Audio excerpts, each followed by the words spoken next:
आज हम बनाएंगे रात के गूथे हुए आटे से बहुत ही टेस्टी और डिलीशियस नाश्ता। इस नाश्ते को अगर आपने एक बार बच्चों को बनाकर खिला दिया तो वो महंगी से महंगी पिज्ज़ा का डिमांड करना छोड़ देंगे। हेलो मेरे प्यारे किचन एक्सपर्टों, कैसे हो आप लोग? आई होप आप लोग अच्छे होंगे। Welcome back to my channel. और अभी तो गर्मियों की छुट्टी भी चल रही है, तो ऐसे में इस नाश्ते को अपने बच्चों को बनाकर ज़रूर खिलाएं। तो लीजिए, हमने इस तरह से आटा को फ्रीज से निकाल लिया है, गूथे हुए आटे को, जिसे हमने रात में फ्रीज में डाला था। आप देख सकते हो ये फ्रीज से निकला हुआ डब्बा है। तो अब यहाँ पे हम थोड़े से रिफाइंड ऑयल अपने हाथ में लगा लेंगे, जिससे कि जब हम आटा का पेड़ा बनाए यानी कि लोई बनाकर तैयार करें तो ये आटा हमारे हाथ में ना चिपके। तो यहाँ पे हमने, आप देख सकते हो, एक पेड़ा बना लिया है। तो जिस तरह से आप रोटी के पेड़ा बनाते हो, लेकिन हमें रोटी से थोड़ा दुगुना बड़ा पेड़ा चाहिए, क्योंकि यहाँ पे हम रोटी से थोड़ा बड़ा पराठा बनाएंगे, यानी कि बड़ी आकार में हम रोटी को बेलकर तैयार करेंगे। तो इस नाश्ते को बनाने के लिए हमें यहाँ पे 3 बड़े आटा का पेड़ा चाहिए, यानी लोई चाहिए। तो लीजिए, हमने इस तरह से 3 बड़े आकार का पेड़ा बनाकर तैयार कर लिया है। तो चलिए अब क्या करेंगे, थोड़े से सूखा आटा ले लेंगे और इसको हम, यानी कि तैयार किए गए पेड़े को, सभी तीनों पेड़े को हम सूखे आटे में इस तरह से हम लपेट लेंगे। उसके बाद लपेटने के बाद हम इसे बेलकर तैयार करेंगे। तो एक बेलन लेंगे और एक एक करके हम बड़ी आकार में रोटी बनाकर तैयार करेंगे। तो इस तरह से हम सभी लोई को, जिस तरह से आप रोटी बेलते हो, बस उसी तरह हमें बेलकर तैयार करना है। बस थोड़ा सा रोटी से हमें थोड़ा बड़ा बेलकर तैयार करना है। तो लीजिए, हमने एक रोटी बड़ा सा बनाकर तैयार कर लिया है। तो इसे हम हटा लेते हैं। हमें तीनों रोटियां एक ही बार में बेलकर तैयार करके हम साइड में रख लेंगे। तो चलिए अब हम दूसरी रोटी भी बेलकर तैयार कर लेते हैं। आई होप आप लोगों को ये रेसिपी ज़रूर पसंद आएगी, और पसंद आए तो प्लीज़ चैनल को सब्सक्राइब करें, साथ में बेल आइकन प्रेस कर दें, जिससे कि हमारी नई रेसिपी आपके पास पहले आए। और लाइक शेयर कमेंट्स करना बिल्कुल भी ना भूलें। तो लीजिए, हमने इस तरह से तीनों रोटियां को बेलकर तैयार कर लिया है। तो चलिए अब क्या करेंगे, हम इसे सेक लेते हैं। तो सेकने के लिए हमने यहाँ पे गैस पे तवा डाल दिया था गर्म होने के लिए। तवा गर्म हो चुका है। तो एक एक रोटी इस तरह से हम सेक लेंगे, लेकिन हमें इसे फुलाना नहीं है। वन साइड सेकने के बाद पलटकर दूसरी साइड सेक करके हम एक प्लेट में इसे निकाल लेंगे। ये देखिए इस तरह से। ये एक रोटी सीख चुका है, तो इसे हम प्लेट में निकाल लेते हैं। तो चलिए दूसरी रोटी भी इस तरह से हम रख लेते हैं। उसके बाद वन साइड जब अच्छे से सीख जाए तो इसे हम पलट लेंगे, और दूसरी साइड भी हम घुमा घुमा कर अच्छी तरह से सेक करके हम निकाल लेंगे। हमें फुलाना नहीं है रोटी की तरह, बस इस तरह से दोनों साइड से हमें अच्छे से पका लेना है।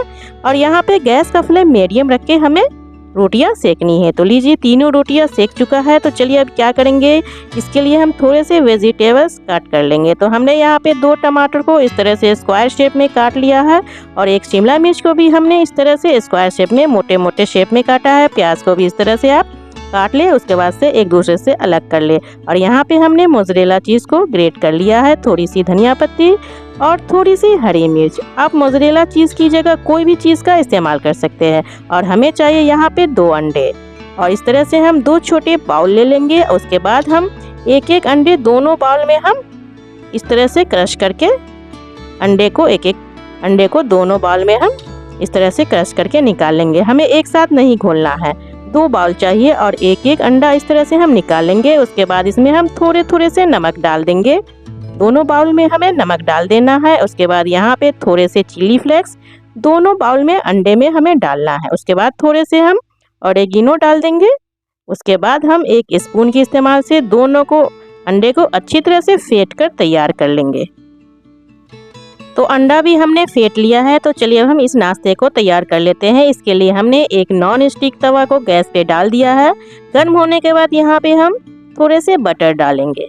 उसके बाद इसे मेल्ट होने के बाद हम एक अंडा जो घोल कर तैयार किया था, एक अंडे को ही अभी हमें डालना है, और इस तरह से तवे पे चारों तरफ हमें फैला लेना है। गैस का फ्लेम आप यहाँ पे बिल्कुल लो रखें, बिल्कुल लो। उसके बाद ये देखिए, अंडा जब पक जाए तो हमें गैस का फ्लेम बंद कर लेना है, और इस तरह से हम तैयार किए गई रोटियां इस तरह से डाल देंगे। पिछले वाले हिस्से को इस तरह से डालेंगे और हाथ से प्रेस करके हम अंडे में चिपका लेंगे, और गैस का फ्लेम हमें बंद कर लेना है अभी। उसके बाद यहाँ पे हम थोड़े से टोमेटो केचप डाल देंगे, और इस तरह से रोटियां के ऊपर चारों तरफ हमें इसे फैला लेना है।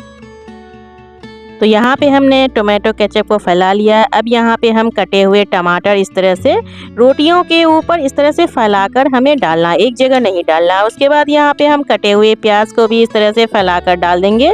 उसके बाद यहाँ पे हम कटे हुए शिमला मिर्च भी इसी तरह हम फैलाकर डालेंगे। उसके बाद यहाँ पे थोड़े से हम कटे हुए हरी मिर्च भी डालेंगे। हरी मिर्च आप अपने टेस्ट के अकॉर्डिंग डालें। उसके बाद यहाँ पे हम कटे हुए हरी धनिया पत्ती भी डाल देंगे और यहाँ पे हम ग्रेट की हुई चीज़ भी इस तरह से फैलाकर डालेंगे। तो यहाँ पे आप, अगर आपके पास चीज़ अवेलेबल ना हो तो यहाँ पे आप मेयोनीज़ का भी इस्तेमाल कर सकते हैं या फिर आप स्लाइस वाले चीज़ का भी इस्तेमाल कर सकते हैं। उसके ऊपर हम थोड़े से टोमेटो केचप फिर से डाल देंगे। उसके बाद चिली केचप भी थोड़ा सा डाल देंगे और यहाँ पे हम थोड़े से चिली फ्लेक्स भी डाल देंगे और थोड़े से ऑरिगेनो, इस तरह से आप डाल दें। उसके बाद यहाँ पे हम ऊपर से फिर से दूसरी वाली रोटी इसके ऊपर इस तरह से हाथ से प्रेस करते हुए अच्छे से हम ऊपर से रख लेंगे। उसके बाद थोड़े से बटर हम रोटी के ऊपर इस तरह से डाल देंगे। उसके बाद यहाँ पे हम फिर से टोमेटो केचप डाल देंगे। उसके बाद यहाँ पे हम थोड़े से चिली केचप भी डाल देंगे। उसके बाद यहाँ पे हम इन सारी चीज़ों को अच्छी तरह से रोटियां के ऊपर फैला लेंगे। चारों तरफ अच्छी तरह से आप फैलाकर इसे लगा लें और इसे हम इस तरह से फैलाकर लगाने के बाद यहाँ पे हम फिर से यहाँ पे थोड़े से शिमला मिर्च, थोड़े से टमाटर और थोड़े से कटे हुए प्याज और थोड़ी सी कटी हुई हरी मिर्च, उसके बाद थोड़े से कटी हुई धनिया पत्ती इस तरह से हम डाल देंगे। तो वेजिटेबल्स आप अपने टेस्ट के अकॉर्डिंग कम या ज़्यादा रख सकते हैं। उसके बाद थोड़े से चीज़ हम इस तरह से फैला कर डालेंगे। उसके बाद फिर से हम थोड़े से ऑरिगेनो डाल देंगे और थोड़े से चिली फ्लेक्स और यहाँ पे हम इसके बाद थोड़े से मेयोनीज़ डालेंगे। अगर आपके पास अवेलेबल हो तो डाल दें या फिर आप मेयोनीज़ स्किप कर सकते हैं। और उसके बाद तीसरी वाली रोटी हम इसके ऊपर इस तरह से डाल देंगे।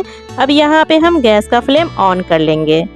ऑन करने के बाद गैस का फ्लेम आप लो रख लें, हमें गैस का फ्लेम लो ही रखना है। उसके बाद इस तरह से तीसरी वाली रोटी को ऊपर से हम अच्छी तरह से प्रेस करते हुए इसमें चिपका लेंगे और एक अंडे जो बचे हुए इस तरह से रोटियां के ऊपर हम चारों तरफ फैलाकर डाल देंगे।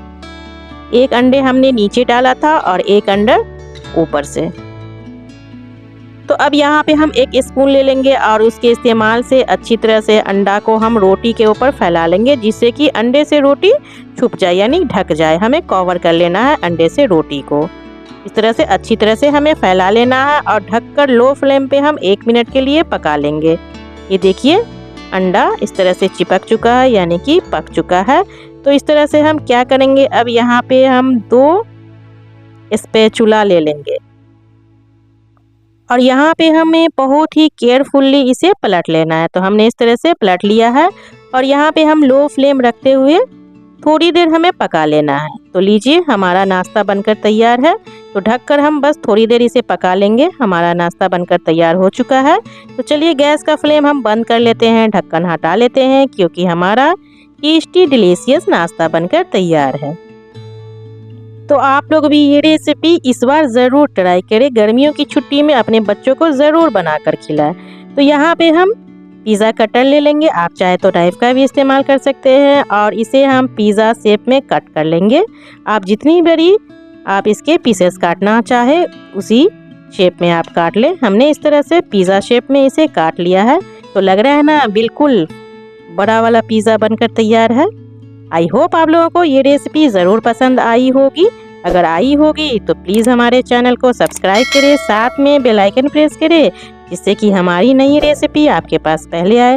और लाइक शेयर कमेंट्स करना बिल्कुल भी ना भूलें। तो आप लोग भी बनाएं और इंजॉय करें। तो फिर मिलते एक नई रेसिपी के साथ, तब तक के लिए धन्यवाद।